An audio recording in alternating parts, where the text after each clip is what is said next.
علیکم ورحمۃ اللہ وبرکاتہ۔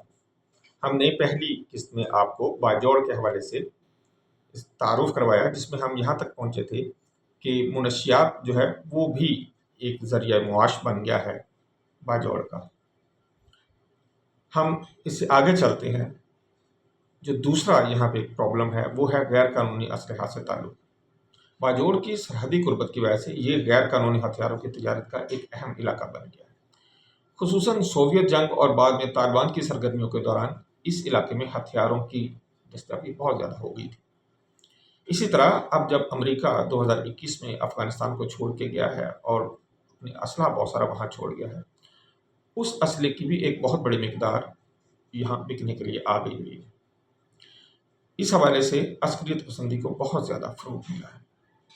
غیر قانونی ہتھیاروں کی تجارت زیادہ تر سرحدی علاقوں کے ذریعے ہوتی ہے اور سیکورٹی فورسز کی کوششوں کے باوجود یہ ایک بہت بڑا چیلنج بنا ہوا ہے۔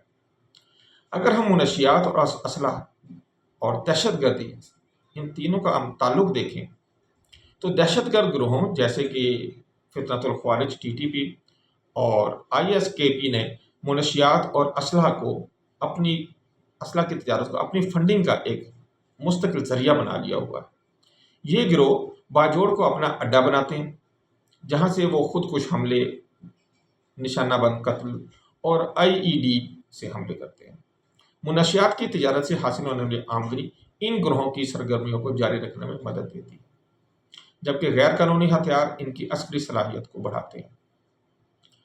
اب تک جو ہمیں مسئلہ درپیش ہے پاکستان کو، وہ مقامی علاقوں میں، ان علاقوں میں اسپیشلی باجوڑ میں جو مقامی آبادی ہے وہ ابھی تک اپنے آپ کو فتنۃ الخوارج سے علیحدہ نہیں کر پائی ہے۔ جس دن مقامی آبادی کو اس بات کی سمجھ آ گئی کہ یہ ایسا میٹھا زہر ہے جو ان کی نسلوں کو تباہ کر رہا ہے، تو امید ہے کہ اس دن سے ان علاقوں میں تباہی رک جائے گی اور امن و امان ہوگا۔ افغانستان سے اگر ہم باجوڑ کا تعلق دیکھیں تو باجوڑ کی، جیسے میں نے پہلے بات کیا تھا، کہ 52 کلومیٹر سرحد جو ہے وہ افغانستان سے ملتی ہے۔ اس وجہ سے ثقافتی، سماجی اور اقتصادی روابط جو ہیں وہ بہت زیادہ ہو جاتے ہیں افغانستان کے ساتھ۔ یہ سرحد دونوں ممالک کے درمیان رشتہ داریوں اور تجارت کو مضبوط کرتی ہے، لیکن پرابلم یہ ہے کہ یہ دہشت گردوں، منشیات کے تاجروں اور اسلحہ کے اسمگلروں کے لیے بھی ایک راستہ فراہم کرتی ہے۔ تاریخی طور پر یہ علاقہ افغانستان سے آنے والے اثرات جیسا کہ جہادی تحریکوں اور جو طالبان کی سرگرمی ہے، یہ ان سے بہت زیادہ متاثر رہا ہے۔ اگر ہم افغان جنگوں کے اثرات دیکھتے ہیں باجوڑ کے علاقے میں، تو سب سے پہلے ہم جائیں گے 1979 میں۔ سوویت یونین کے آنے سے پہلے کے اگر ہم حالات دیکھیں تو یہاں پہ ایسا کوئی مسئلہ نہیں تھا۔ 1979 سے پہلے باجوڑ بالکل ایک پرامن علاقہ تھا، جہاں پاکستانی انتظامیہ کی رٹ تھی، اگرچہ محدود تھی لیکن رٹ قائم تھی۔ قبائلی اپنے روایتی قوانین اور جرگہ نظام کے تحت زندگی گزارتے تھے اور علاقہ زیادہ تر خود مختار تھا۔ سوویت یونین کے آنے کے بعد کے حالات اس طرح ہوئے کہ 1979 میں سوویت یونین نے افغانستان پر حملہ کیا تو اس نے باجوڑ کا سارا نظام بھی بدل کے رکھ دیا۔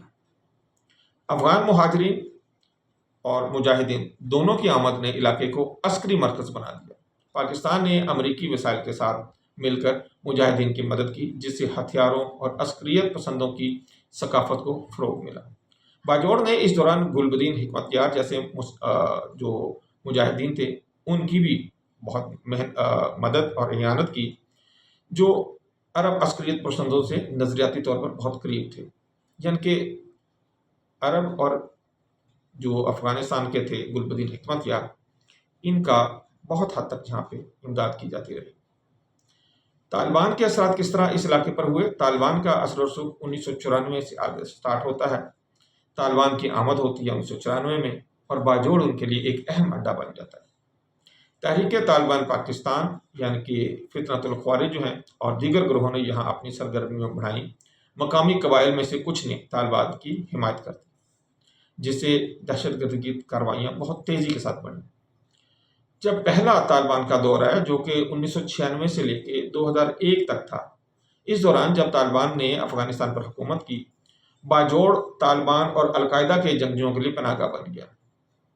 اس دور میں کئی مقامی نوجوان جو ہیں وہ طالبان کے رکن بن گئے، جس سے عسکریت پسندوں کو اس علاقے میں فروغ ملا۔